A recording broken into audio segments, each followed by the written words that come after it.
Bueno, amados hermanos, si me pueden acompañar a Primera de Samuel, capítulo 14, versículos 24 al 26, vamos a estar viendo hoy sobre la imprudencia espiritual.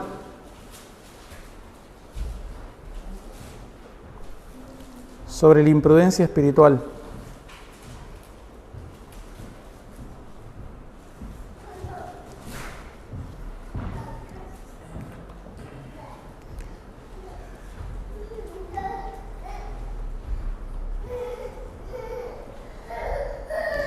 Primera de Samuel, capítulo 14, versículo 24 al 46. Vamos a ir leyéndolo a medida que el texto se va exponiendo. Pero básicamente hoy, amados hermanos, quería que a través del texto podamos pensar una vuelta más, digamos, si se quiere, ir un peldaño más allá respecto de la misericordia de Dios. El domingo pasado hablamos sobre que Dios es misericordioso con todos nosotros, aún con los impíos. Dios es paciente, les da tiempo para que se arrepientan, porque Dios quiere que todos vengan al arrepentimiento. Hemos hablado de que para el creyente ese arrepentimiento, ese tiempo para el arrepentimiento, esa paciencia de Dios, también es necesaria si es que tenemos el firme propósito de cambiar nuestras vidas. Ahora también dijimos de que la misericordia y la paciencia de Dios también puede ser una trampa mortal para aquellos que no están dispuestos a arrepentirse. Es como darle más plata a un apostador serial. ¿Qué ocurre cuando alguien le da más dinero a alguien que está fuertemente endeudado porque ha apostado todo y lo ha perdido todo y se ha quedado sin nada? ¿Qué pasa cuando alguien le da más dinero a esa persona? Si esa persona no está dispuesta a arrepentirse, lo que va a hacer es volver a gastárselo y empeorar su situación.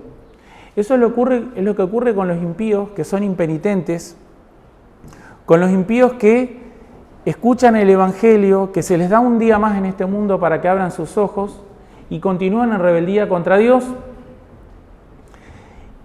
Y en buena medida también es cierto para con todos aquellos que conocemos el Evangelio de Cristo. Sabemos nosotros que la salvación no se pierde, pero ciertamente podemos terminar nuestra vida cristiana de una manera muy triste, de una manera deshonrosa.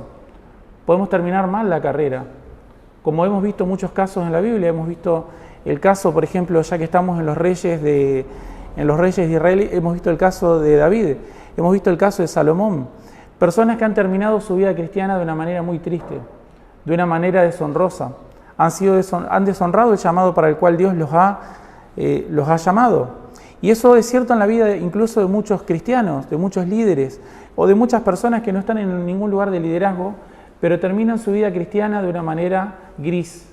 Terminan su vida cristiana realmente habiendo dejado un reguero de pólvora y un mal testimonio. Entonces, amados, hablamos de que la misericordia de Dios para nosotros es una bendición, si es que estamos dispuestos a arrepentirnos. Ahora, si estamos decididos a perseverar en mal hacer, entonces lógicamente que eso va a tener consecuencias. El texto de hoy nos ayuda especialmente a meditar en cómo debemos examinarnos a nosotros mismos a la luz de esa misericordia de Dios. Amados, si Dios te tiene misericordia y la barrera de contención todavía está ahí, entonces es para que reacciones, es para que observes tu vida, para que mires tus frutos, para que los evalúes a la luz de las Escrituras y apliques diligentemente los medios de gracia. ¿Se entiende? Esa es la clave de todo.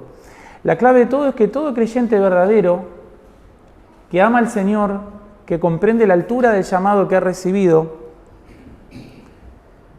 tiene un profundo aborrecimiento por el mundo y desarrolla a través del ejercicio de los medios de gracia la dulzura de lo que significa conocer a Cristo. Lo maravilloso que es vivir para el Señor, dejar de vivir para nosotros mismos. El apóstol Juan, al final de su vida, va a escribir a los cristianos. Les escribe y les dice: no améis el mundo, ni las cosas que están en el mundo. Si alguno ama el mundo, el amor del Padre no está en él. Porque todo lo que hay en el mundo, la concupiscencia de la carne, la concupiscencia de los ojos y la soberbia de la vida, no es del Padre, sino del mundo. Y el mundo pasa, y su concupiscencia, pero el que hace la voluntad de Dios permanece para siempre. Hace poco hablé con un incrédulo realmente, que sufrió una pérdida, y cuando hablaba al respecto de eso y traté de confrontarlo al respecto de esa pérdida muy cercana que había experimentado, y le pregunté, ¿no pensaste en cómo estás vos delante de Dios? ¿Te das cuenta de que de un momento para el otro podemos estar escribiéndonos por WhatsApp, podemos estar juntándonos a comer, puedo ir a visitarte, y esa fue la última vez que me vas a escuchar, esa es la última vez que me vas a ver, esa es la última vez que vas a tener una noticia de mí? Eso puede pasar en cualquier momento. Y cuando le digo esto, para ir a su conciencia, me dice, sí, la verdad que yo he pensado en eso. Pero no pensé en las cosas terrenales, no pensé en cómo está mi alma delante de Dios. Lo que pensé es en cosas terrenales, me dice. Lo que pensé es en cosas terrenales. Me di cuenta justamente de eso, de que uno necesita compartir más con la gente que tiene, que uno tiene que valorar más las relaciones. Yo le estaba hablando de algo espiritual, le estaba hablando de la finitud de la vida, pero inmediatamente su mente se fue a lo terrenal. ¿Eso por qué pasa? Me sorprendió la respuesta, porque no esperaba eso. Aunque debía haberlo esperado, no lo esperaba. Lo que pasa es que para los que son corrompidos todo es corrupto. Para los hombres impíos todo es carnal. No tienen a Dios en ninguno de sus pensamientos. Entonces cuando vos le hablas de la muerte, en lo que piensa en su cabecita es en la pérdida del disfrute.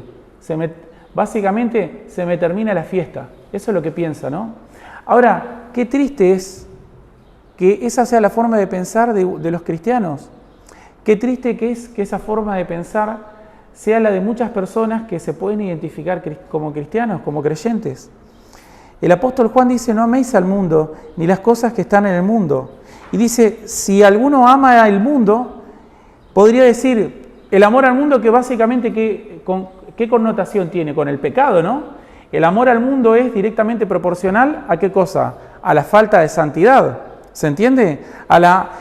El apóstol Juan dice, podría decir, no améis al mundo ni las cosas que están en el mundo. Y dice, podría decir, si alguno ama al mundo, podría decir, la santidad del Padre no está en él, podría decir. Tranquilamente podría decirlo. Podría decir, si alguno ama al mundo, la justicia del Padre no está en él. Podría decirlo tranquilamente. Pero dice, si alguno no ama al mundo, dice, lo que no está en esa persona es el amor del Padre. Específicamente conecta la falta de santidad, la falta de, es decir, el apego a la mundanalidad con la ausencia del amor de Dios. Específicamente lo empareja con ese atributo. Lo que a esa persona le falta es el amor de Dios, es el amor del Padre. Y termina diciendo, y el mundo pasa y la concupiscencia, pero el que hace la voluntad de Dios permanece para siempre. El que hace la voluntad de Dios permanece para siempre. Ahora, permanecer para siempre es lo último que le interesa a una persona que no tiene el amor del Padre. No le importa permanecer para siempre. No le teme a eso. No siente que es algo peligroso para él. ¿Se entiende? No le interesa cuál va a ser su destino final. Ahora, qué triste es que esa ausencia de querer permanecer para siempre en la presencia de Dios sea una característica de la vida de alguien que se identifica como creyente. Por eso, amados hermanos, hoy quisiera movilizar su conciencia y reiterar algo sobre el mensaje que di el domingo pasado.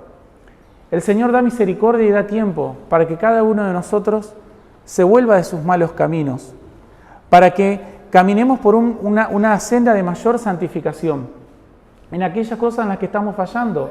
¿Por qué? Porque es contrario al amor del Padre, es contrario a la santidad del Señor y es contrario a aquello a lo cual nosotros hemos sido llamados.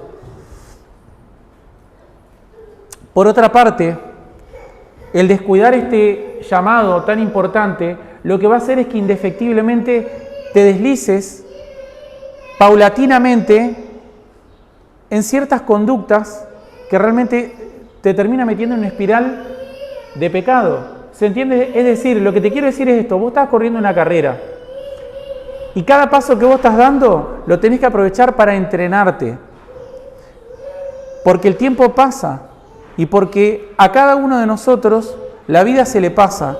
Entonces tenés que aprovechar bien el tiempo. Tenés que aprovechar bien el tiempo. Ese aprovechar bien el tiempo significa santificarte, ejercitarte en los medios de gracia. ¿Por qué? Porque cuando llegue el momento de la prueba, tu casa se puede derrumbar y podés sufrir una gran pérdida.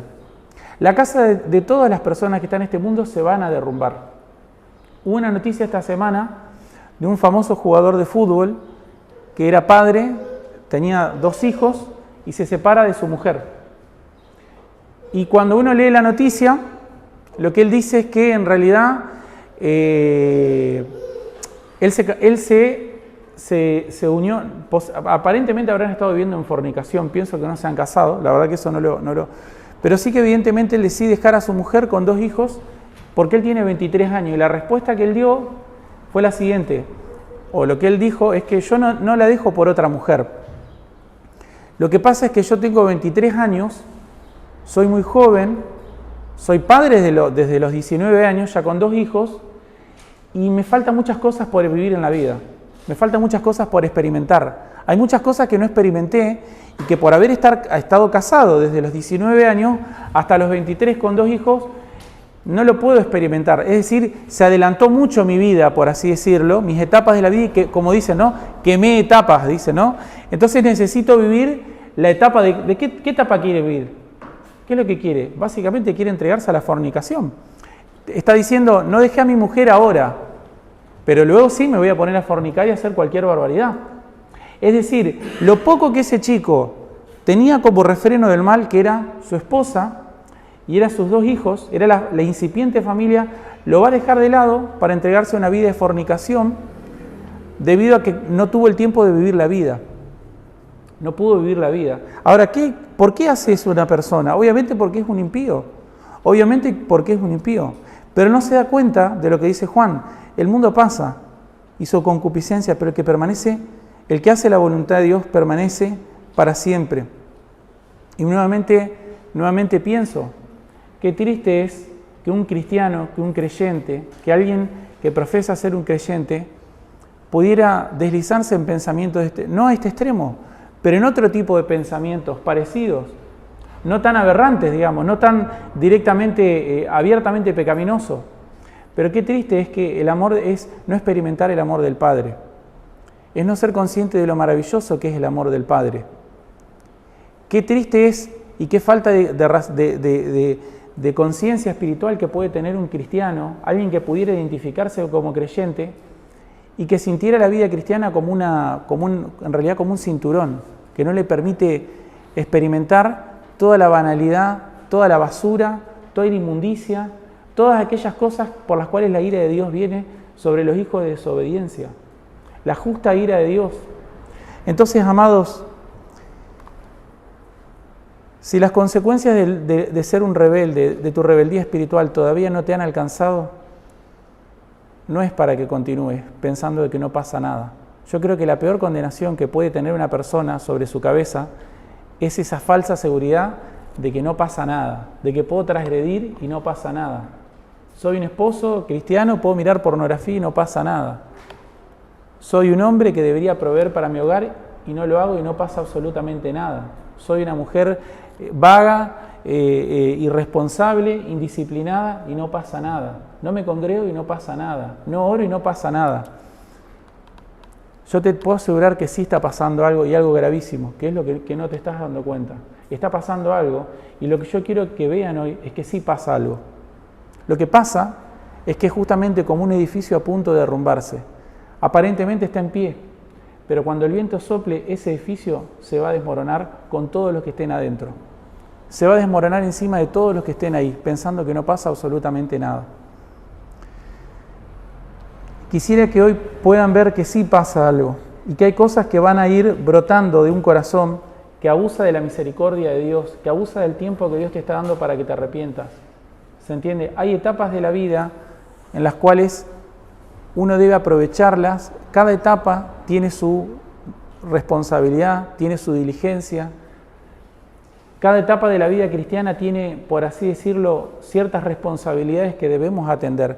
Pero hay una que va a estar siempre, y es el ejercicio disciplinado de los medios de gracia. Es crecer en la oración y en la comunión con Dios, porque cuando abandones la oración, no vas a sentir que el amor del Padre sea algo tan lindo.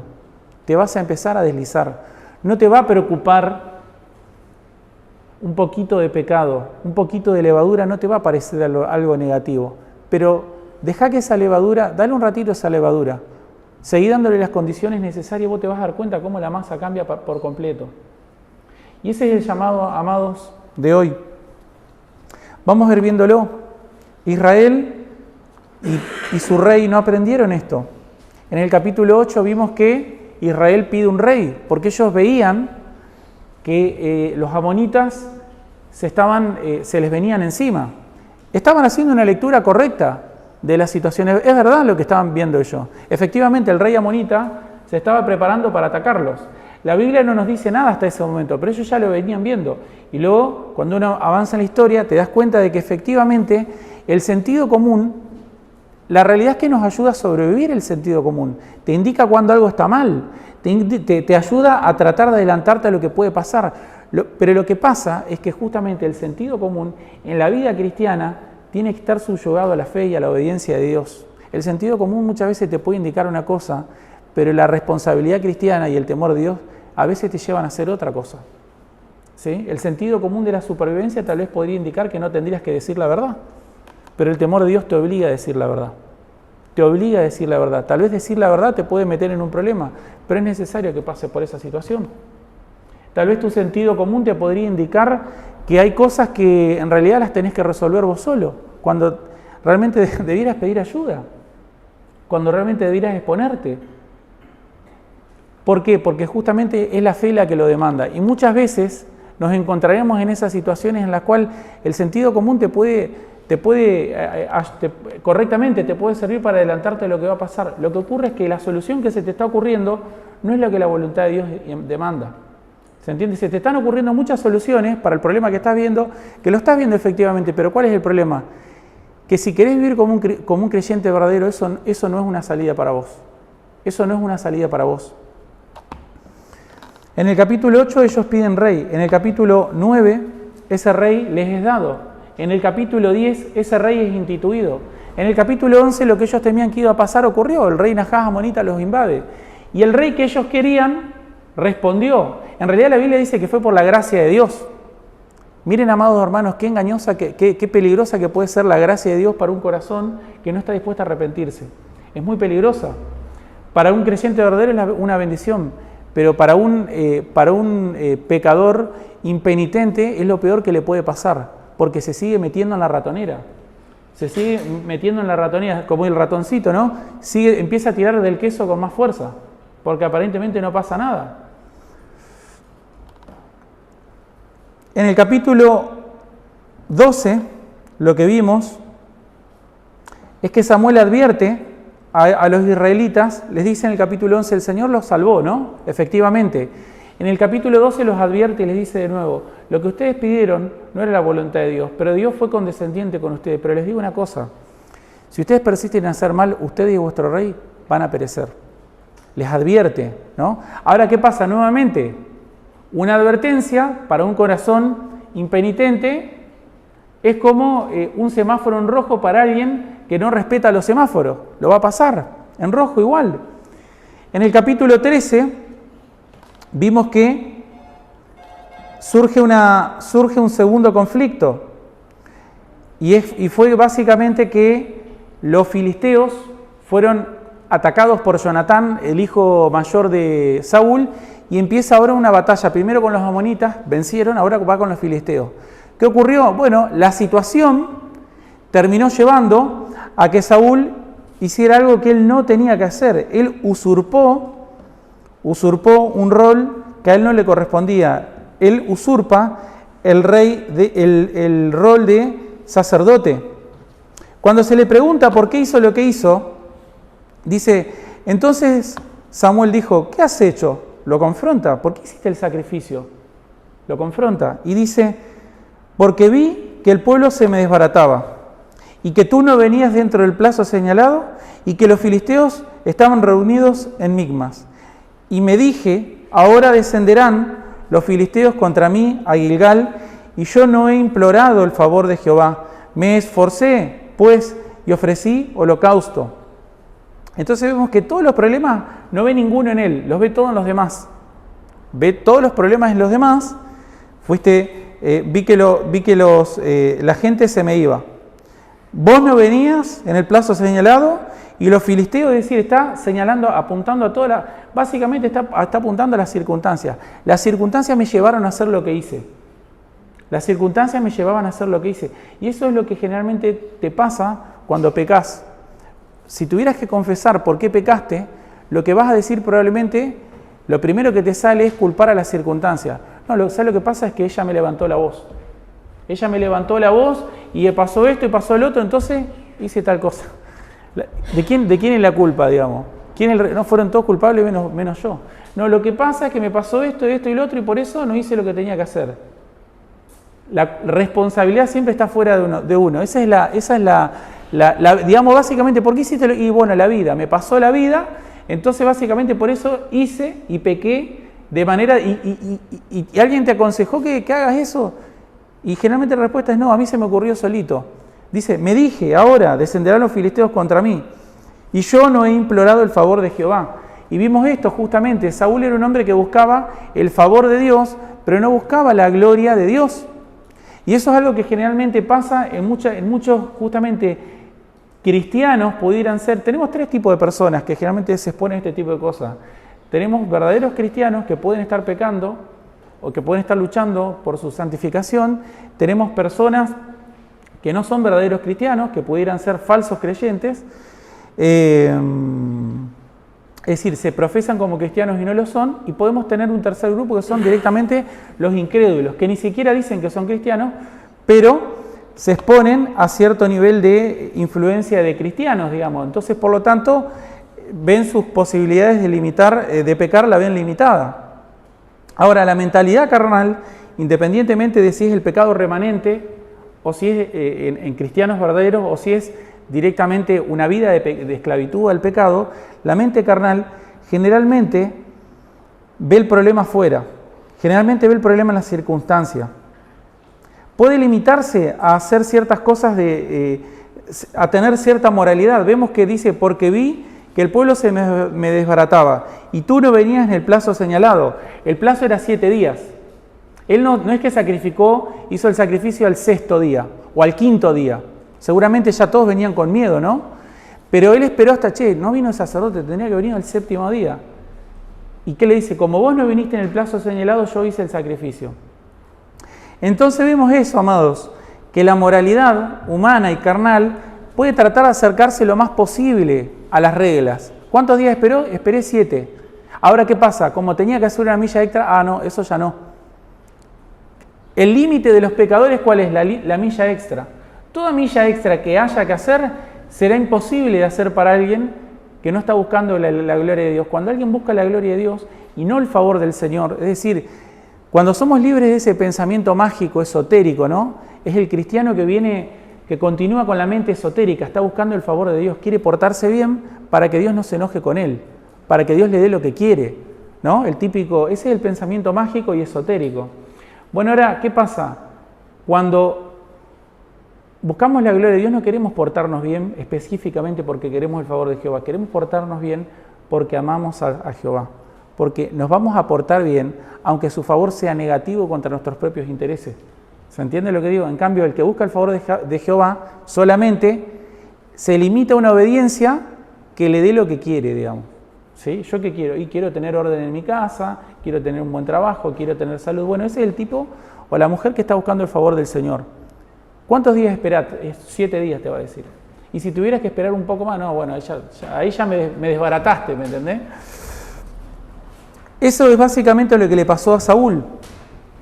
Y él mismo dice que se esforzó y ofreció el holocausto. Ahora el Señor extendió misericordia y proveyó un líder para ayudar a Israel en medio de los aprietos, que fue su propio hijo. Entonces, amados hermanos, el mensaje del domingo pasado les dije que no debían jugar con la misericordia de Dios. Dijimos que era una trampa para el propio corazón recibir misericordia de Dios si es que no pensamos arrepentirnos. Eso solo hace que la deuda siga aumentando. De igual manera, Dios salvó a Israel, aunque habían pecado, así pasa muchas veces en nuestras vidas.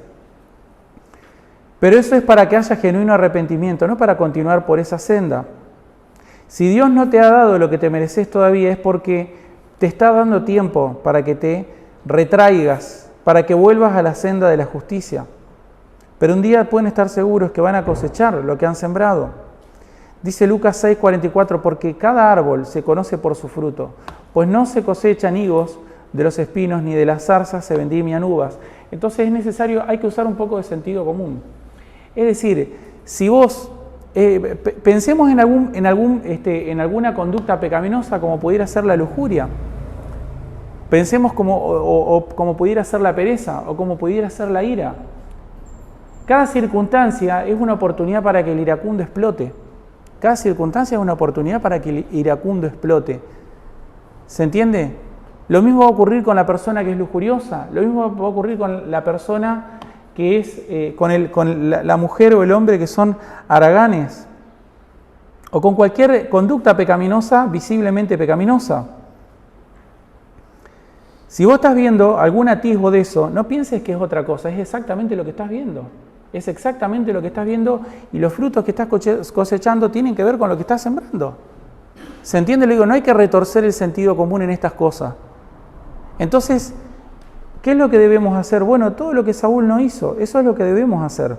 Porque en la medida en la que uno no cambia la dirección, lo único que va a pasar es que se profundizan todas las artimañas, se van a profundizar.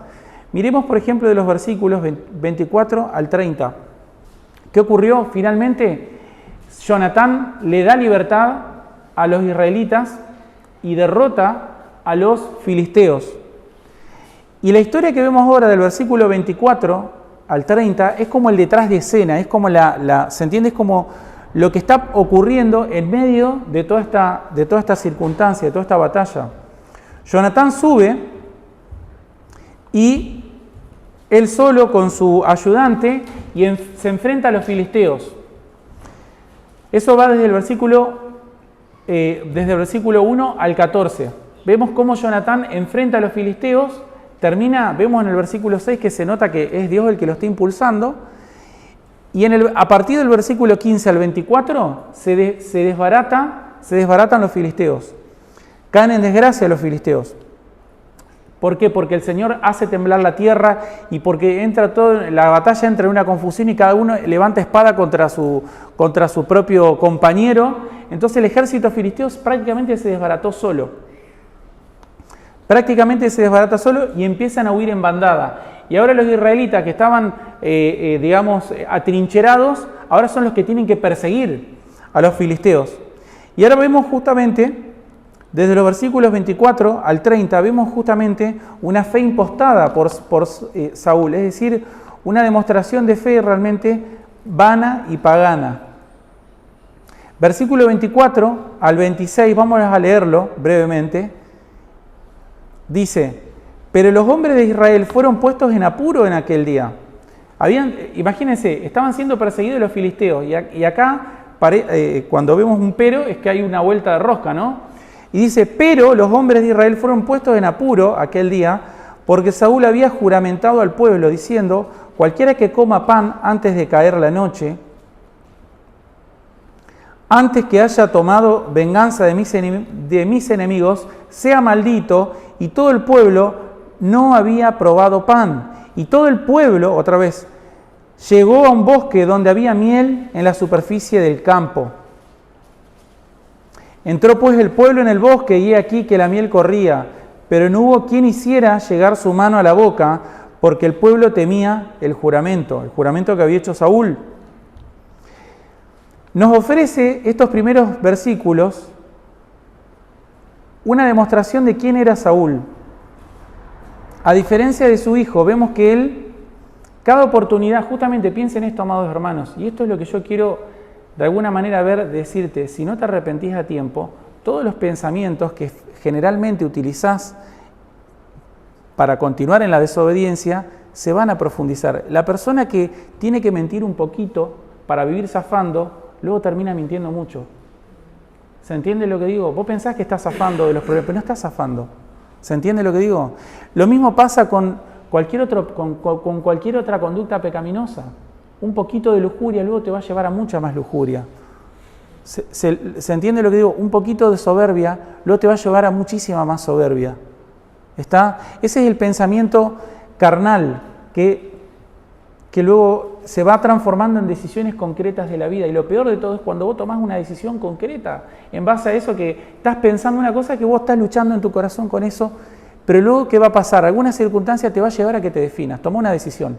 ¿Con quién te vas a casar? ¿Dónde vas a vivir? ¿De qué vas a trabajar? La situación te lleva a eso. Tenés que tomar una decisión. ¿Por qué? Porque la situación es crítica. ¿Qué vas a hacer? ¿Y sabés lo que vas a hacer? Lo que estás acostumbrado a hacer. Eso es lo que vas a hacer. No vas a ir por la voluntad de Dios. Vas a hacer aquello que estás acostumbrado a hacer. Lo que pasa es que antes lo tenías que hacer de a poquito, día a día. Pero la situación te pone que tenés que hacerlo. ¿Qué vas a hacer? ¿Vas a dar un gran salto o te vas a arrepentir? ¿Se entiende? Venías dando pequeños pasitos, ahora vas a tener que dar una zancada. ¿Qué vas a hacer? Pero como lo que estabas acostumbrado a hacer era el mal, ahora vas a dar una gran zancada hacia el mal. Ese pequeño pasito, el Señor permitió que ahora sea una gran zancada. ¿Qué vas a hacer? ¿Se entiende lo que digo? Y eso es lo que hace Saúl. Él ve que el ejército enemigo está desbaratado y él agarra y hace un juramento absolutamente estúpido. Dice: cualquiera que pruebe, que lleve bocado a su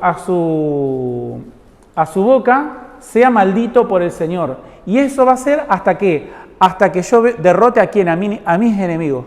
Cuando uno ve el relato de la victoria que Jonatán había tenido anteriormente, él dice: el Señor los ha entregado en las manos de Israel, dice.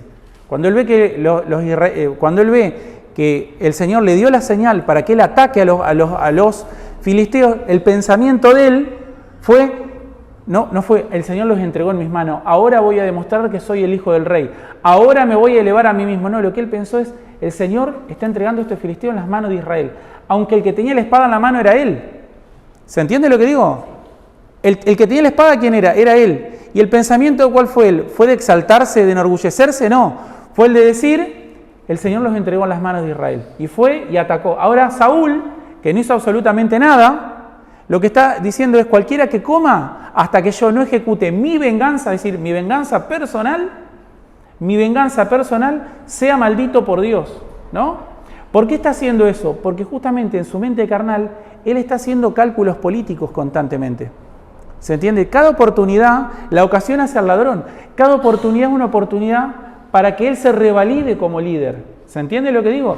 Y lo mismo ocurre, amados hermanos, con cada una de las situaciones de la vida que a vos te toca enfrentar constantemente. Cada oportunidad te va a hacer que te hundas más en tus pecados a menos que te arrepientas. ¿Se entiende lo que digo? ¿Por qué? Porque ya estás acostumbrado a razonar de esa manera. Y te hace tomar decisiones ciegas y estúpidas, como la que tomó él. Él tomó una decisión realmente muy estúpida, porque él dice: cualquiera que coma pan antes de caer la noche. Dice: y todo el pueblo tenía temor. Todo el pueblo tenía temor de la maldición que Saúl había proferido sobre aquellos que comieran. ¿Por qué hace esta declaración tan estúpida? Porque la boca habla de lo que hay en el corazón. Recibir misericordia y favor de Dios cuando no estás dispuesto a arrepentirte va a hacer que el orgullo alcance niveles insospechados. Y Saúl era un hombre muy orgulloso. Él, cada situación que había para que se arrepienta, la convertía justamente en una situación para aventajarse políticamente, porque eso era lo que a él le interesaba. Por eso dice: antes que haya tomado venganza de mis enemigos, sea maldito. Warren Wiersbe dice: las condiciones espirituales de nuestro corazón se revelan no solo por las acciones que realizamos, sino también por las palabras que decimos, porque de la abundancia del corazón habla la boca. Cuando lees las palabras del rey Saúl, registradas en las Escrituras, a menudo revelan un corazón controlado por el orgullo, la necedad y el engaño. Decía cosas tontas solo para impresionar a la gente con su espiritualidad, cuando en realidad se estaba alejando del Señor.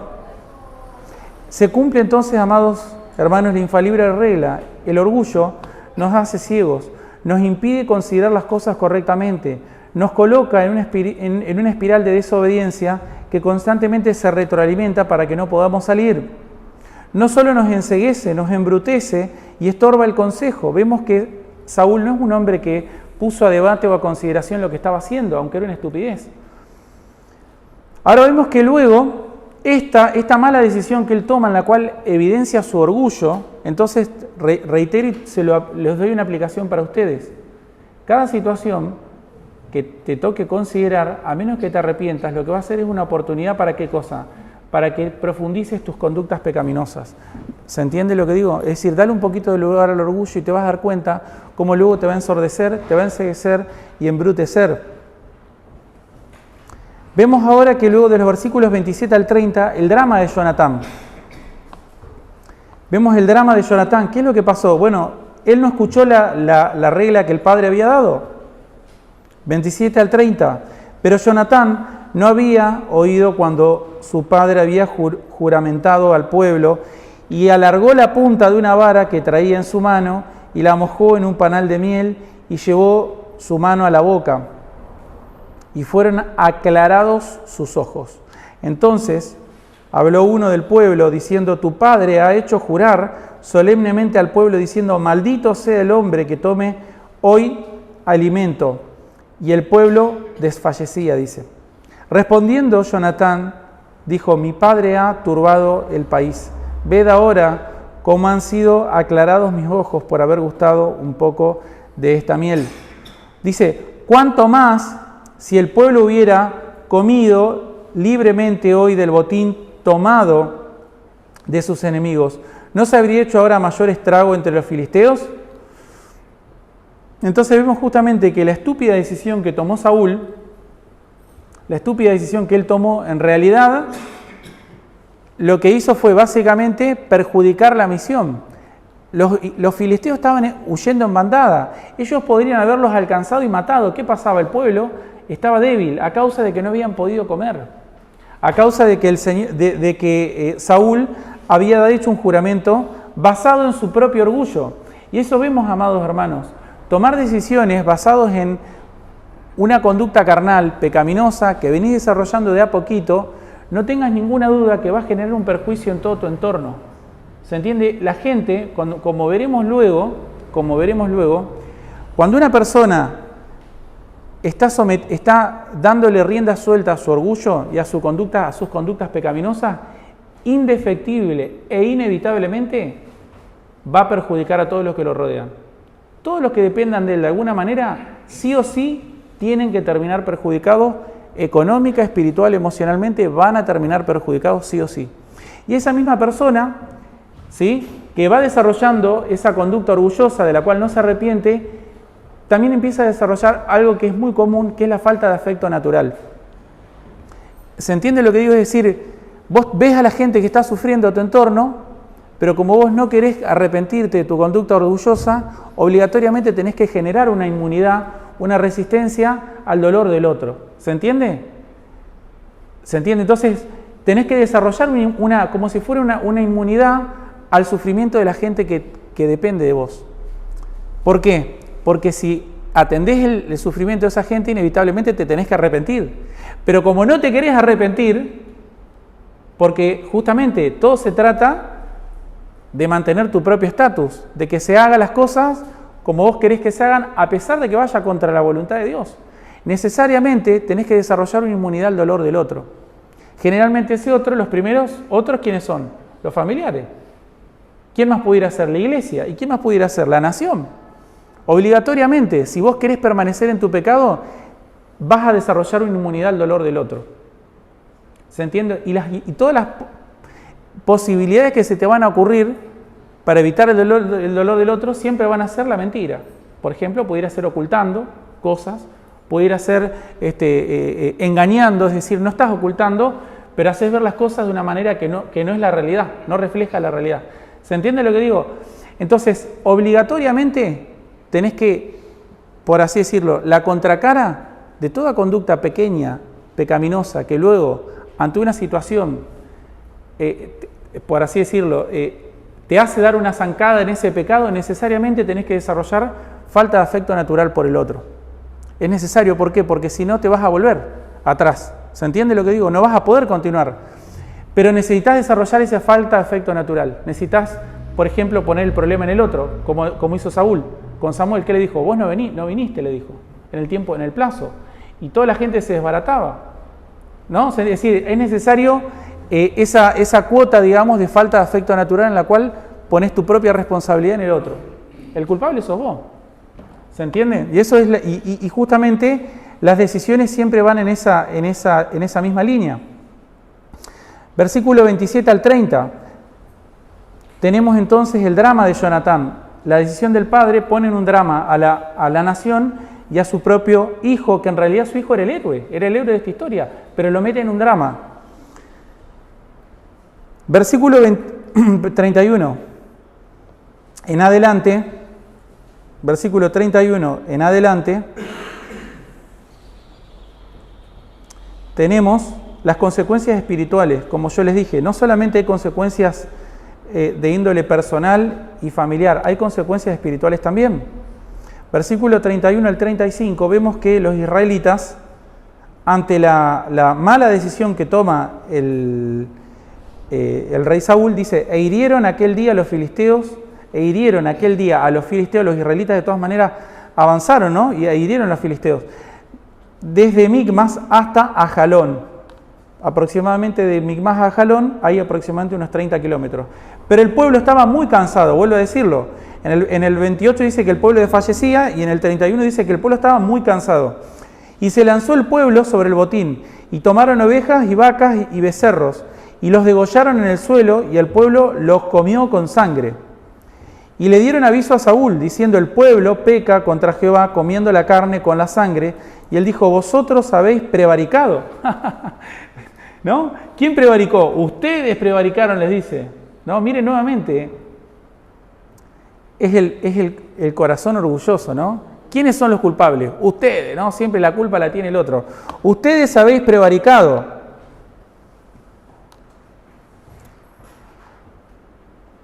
Rodadme ahora acá una piedra grande. Dijo Saúl, esparcíos el pueblo y decidles que me traigan cada uno su vaca y cada uno su oveja y degollarlas aquí, comed y no pequéis contra Jehová, comiendo la carne con la sangre. Trajo todo el pueblo, cada cual por su mano, su vaca aquella noche y las degollaron allí.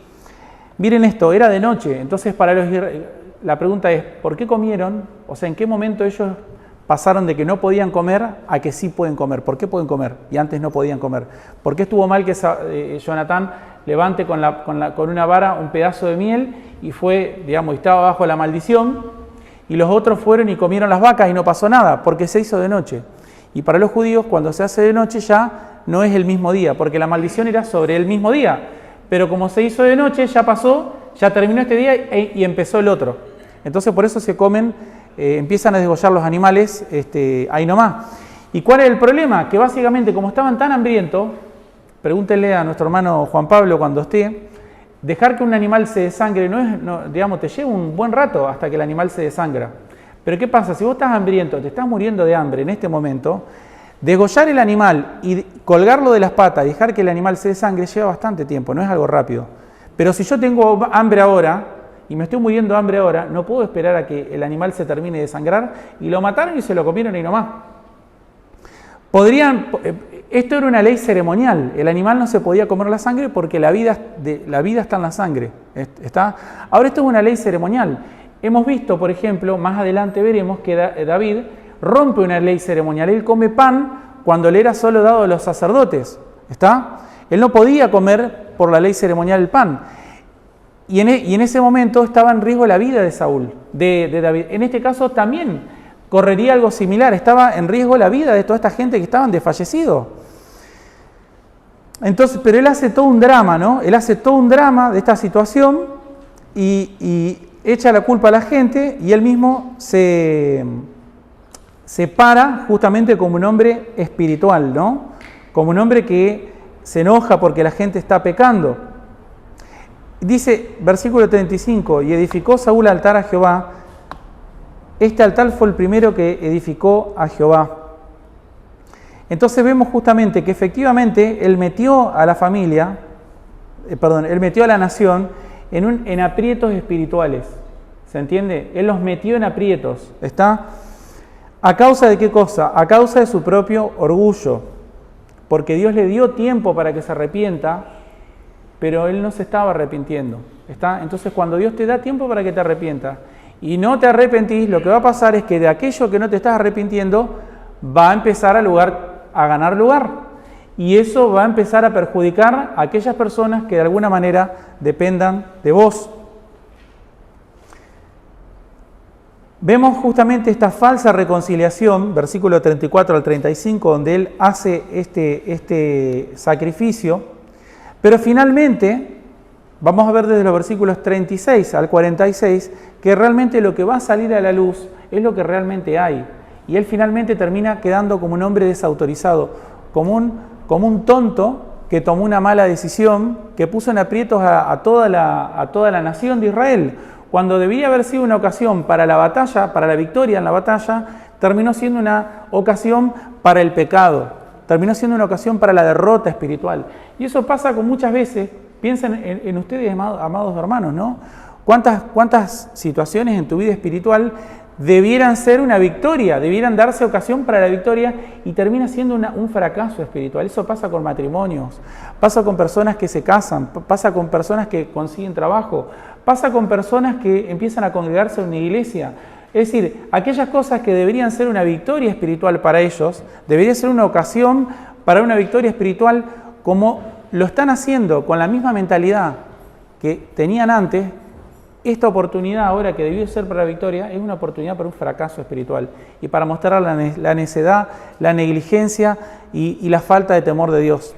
¿Está? Algo que debió haber sido una oportunidad para derrotar a los enemigos finalmente terminó siendo un fracaso espiritual y moral para la nación.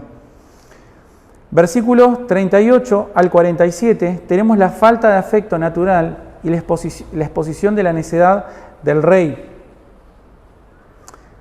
Y ya vamos a ir terminando. Versículos 36. Y dijo Saúl, miren esto, él edificó altar a Jehová. Este altar fue el primero que edificó Saúl. Edificó a Jehová. Versículo 36. Y dijo Saúl, descendamos de noche contra los filisteos. Miren en qué está pensando él. Él está entristecido, angustiado por la ignominia nacional de que Israel está pecando contra el Señor. No, él quiere el favor del Señor. Es el típico que hace la señal de la cruz, ¿no? Y ¿no? Antes de entrar a jugar el partido, ¿no? ¿Qué hace? Tiene alguna cábala, hace la señal de la cruz 3 o 4 veces, lo mismo, exactamente lo mismo. Ahora, esto que parece una caricatura, les pasa a muchos evangélicos, ¿no? Uy, no, oré antes de irme a trabajar, uy, no, ¿no? Y lo toman todo de una manera tan esotérica, todo de una manera tan, por así decirlo, supersticiosa, en lo que realmente está más preocupado de que Dios los bendiga, de glorificar al Señor. Están más preocupados de que Dios les dé lo que ellos quieren, porque Dios le tiene que dar lo que ellos quieren, ¿no? Te lo tiene que dar. ¿Cómo va a permitir Dios que sufras? ¿Cómo va a permitir Dios que seas estorbado en tus sueños y tus planes? ¿No? ¿Cómo va a permitir eso el Señor? Pero justamente lo que eso revela es la falta de amor al Señor. Es esa búsqueda continua del favor del Señor y no la búsqueda de la gloria del Señor. ¿Se entiende? Que Dios te extienda la misericordia no es una oportunidad para que te pares y así, la verdad, que estuve haciendo mal. La verdad que me tengo que arrepentir porque por querer hacer una cosa que supuestamente era la voluntad de Dios, dejé todas las otras cosas de lado. ¿Sí? No tenía nada de malo que me case, me tenía que casar. Pero bueno, a raíz de que supuestamente me casé, finalmente hay un montón de otras cosas que justamente, usando como excusa el matrimonio, usando como excusa el trabajo, usando como excusa lo que sea, termino desatendiendo las cosas que el Señor me manda a hacer. ¿Está? Entonces siempre usamos cosas espirituales y buenas como excusa para no hacer lo que tenemos que hacer. ¿Está? Pero eso no es lo que debe ocurrir con nosotros, amados. No debemos usar excusas espirituales como pretexto para no hacer lo que debemos hacer. Versículo 36. Inmediatamente, y dijo Saúl, descendamos de noche contra los filisteos y los saquearemos hasta la mañana y no dejaremos de ellos ninguno. Y ellos dijeron, haz lo que bien te pareciere. Dijo luego el sacerdote, acerquémonos aquí a Dios. Y Saúl consultó a Dios. Descenderé tras los filisteos, los entregarás, miren la preocupación, los entregarás en mano de Israel. Mas Jehová no le dio respuesta aquel día. Entonces dijo Saúl, venid acá todos los principales del pueblo y sabed y ved en qué ha consistido este pecado hoy. ¿No? Él está culpando el pecado, porque vive Jehová, que salva a Israel, que aunque fuere en Jonatán mi hijo, de seguro morirá. Y no hubo en todo el pueblo quien le respondiese. Él está haciendo una exclamación de lo más valioso, aunque tuviera que perder lo más valioso del mundo. Entonces Saúl dijo a Jehová, Dios de Israel, da suerte perfecta. Y la suerte cayó sobre Jonatán y Saúl, y el pueblo salió libre. Él está preguntando, el Señor no nos contesta. ¿Qué pasa que Dios no te contesta las oraciones? ¿Qué pasa que no contesta? Y la pregunta es, debe ser ¿por qué? Debe ser porque tiene que haber pecado en Israel, como pasaba en el Antiguo Testamento, en la Antigüedad. Echaron suerte y el pueblo queda libre. Y entonces queda entre él y me imagino que se habrán empezado a mirar con Saúl, con Jonatán. ¿Qué está pasando acá? Se empiezan a mirar. Israel quedó libre. Y entonces Saúl dijo a Jonatán, declaradme lo que has hecho. Claro, seguramente el culpable tiene que ser vos, ¿no? Nunca voy a ser yo. Jamás se le va a pensar que tengo yo algo. Y Jonatán se lo declaró y dijo, ciertamente gustó un poco de miel con la punta de la vara que traía en mi mano. ¿Y he de morir? Pregunta. Y Saúl respondió, miren, y esto es lo que yo les digo, así me haga Dios y aún mañana, que sin duda morirás, Jonatán. Entonces el pueblo dijo a Saúl, ¿ha de morir Jonatán, el que ha hecho esta grande salvación en Israel? No será así. Vive Jehová, que no ha de caer un cabello de su cabeza en tierra, pues ha actuado hoy con Dios. Así el pueblo libró de morir a Jonatán, y Saúl dejó de seguir a los filisteos, y los filisteos se fueron a su lugar. Él no pudo continuar persiguiendo a los filisteos porque no tenía el favor de Jehová. Entonces miren esto, esta situación que aparentemente era para exaltarse como un hombre de Dios, para exaltarse en la victoria, él quería perseguir a los filisteos, finalmente terminó dándose vuelta y tuvo que dejar ir a los filisteos, ¿sí?, a causa de la mala decisión que había tomado y a causa de la afrenta nacional que había causado en el pueblo. Y además otra cosa muy importante, que es lo que yo les dije, es necesario desarrollar la falta de afecto natural, es decir, perderle el cariño, el amor a las personas que nos rodean. Específicamente puede ser nuestra familia, pero pudiera pasar con cualquier situación de la vida. ¿Se entiende lo que digo? ¿Eso a causa de qué? A causa de los pecados que nos negamos a arrepentirnos. ¿Está? Entonces, trasládelo a cualquier orden de la vida. Pudiera ser en el matrimonio, pudiera ser contra mi jefe, o podría ser contra mi pastor, pudiera ser con cualquier situación que de alguna manera me impida darle rienda suelta a mi pecado. Pero amados, si Dios les ha dado tiempo, si todavía el Señor te está extendiendo su misericordia, es para que vos agarres los frutos y digas, una vid no puede dar higo. Evidentemente acá hay algo que está mal. Evidentemente acá hay algo que está mal. ¿Y qué es lo que tenés que hacer para resolver esa situación? ¿Cómo te das cuenta de que te arrepentiste? Porque dejaste de mentir. Porque le empezaste a decir la verdad a tu esposa, a tu hermano en Cristo, al pastor o a quien sea. Empezaste a decir la verdad. Empezaste a rendir cuentas. Empezaste a desarrollar nuevamente afecto natural hacia tu esposa. Empezás a desarrollar un afecto natural verdadero hacia tus hijos, hacia tus hermanos en Cristo. ¿Se entiende lo que digo? Empezás a crecer en la comunión con los santos. empezás a entender que la oración realmente es un medio de gracia que te comunica directamente con Dios. Empezás a valorar la sabiduría que hay en la palabra de Dios. Empezás a alimentarte bíblicamente por medio de la palabra de Dios y no de otras cosas, no de tu propio consejo. Empezás a poner por obra y a rendir cuentas y a querer hacer las cosas que Dios dice que tenés que hacer. Entonces de esa manera uno tiene que dejar de justificar lo que no está haciendo y empezar efectivamente un camino de verdadero arrepentimiento. Así que bueno, amados hermanos, dice justamente cuando uno lee, por ejemplo, Romanos 1, 29 al 32, dice: estando atestados de toda injusticia, fornicación, perversidad, avaricia, maldad, llenos de envidia, homicidios, contiendas, engaños, malignidades, murmuradores, detractores, aborrecedores de Dios, injuriosos, soberbios, altivos, inventores de males, desobedientes de los padres, necios, desleales, sin afecto natural, implacables, sin misericordia. Esa es la conducta de aquellos que no conocen al Señor y que han sido entregados a una mente reprobada. Yo no veo en Saúl a alguien que no sea implacable. Cuando el hijo dice que voy a morir, ¿y qué le dice? De cierto vas a morir y Dios me añada si no murieras hoy. Miren la implacabilidad de esa persona, la falta de afecto natural. Ahora, qué triste es que eso te ocurra a vos mismo, en tu propia vida. Qué triste y qué mal fruto que cuando lo sacás lo mirás y decís, sí, la verdad que nunca digo la verdad. Tendría que darme cuenta de que hay algo que está mal. La verdad es que hay muchas cosas que le oculto a mi esposa, hay muchas cosas que no le rindo cuenta a nadie y me parece que esto no está bien. La verdad que no me gusta tener comunión con los santos porque evidentemente eso me obliga a cambiar mi forma de ser y yo no quiero.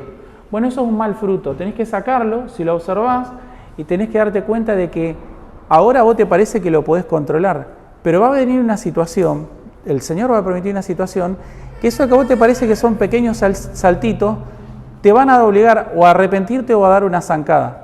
Y si no estás buscando el Señor, te puedo asegurar que vas a dar una zancada hacia adelante y no hacia atrás, ¿sí? Entonces, la misericordia de Dios, amados, que Dios les ha extendido a todos ustedes para que haya arrepentimiento. Examinaos a vosotros mismos si estáis en la fe, probaos a vosotros mismos. ¿O no conocéis a vosotros mismos que Jesucristo está en vosotros, a menos que estéis reprobados? Jugar con la misericordia de Dios solamente va a exaltar lo peor de nosotros. Por lo tanto, amados, es necesario examinarse constantemente y aplicar diligentemente los medios de gracia en nuestras vidas. Terminamos con una oración. Padre nuestro que estás en el cielo, Señor, te damos gracias por tu palabra, que una vez más nos ha amonestado y nos exhorta a examinarnos realmente, Señor. Y más hoy que es un día en el cual como iglesia celebraremos la cena del Señor. Ayúdanos, oh Dios, a retraernos de toda mala conducta, de toda impiedad sostenida en el tiempo. Que podamos, Señor, amarte de todo nuestro corazón. Oh Señor, que podamos honrarte, porque tu amor está en nosotros. Porque no amamos al mundo, Señor, y las cosas que están en el mundo. Ayúdanos, oh Dios. Te damos toda la gloria y la honra en el nombre de Jesús. Amén.